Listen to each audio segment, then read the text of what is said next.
আজকে খুশির বার্তা নিয়ে এলো ত্যাগের বাণী। সচ্চা মুমিন হলে তোমার কবুল হবে কুরবানি।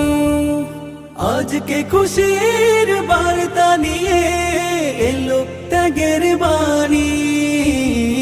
সচ্চা মুমিন হলে তোমার কবুল হবে কুরবানি।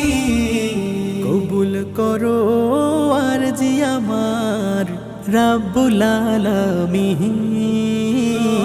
ইন্না সলাতি ওয়া নুসুকি ওয়া মাহইয়ায়া ওয়া মামাতি লিল্লাহি রাব্বিল আলামিন।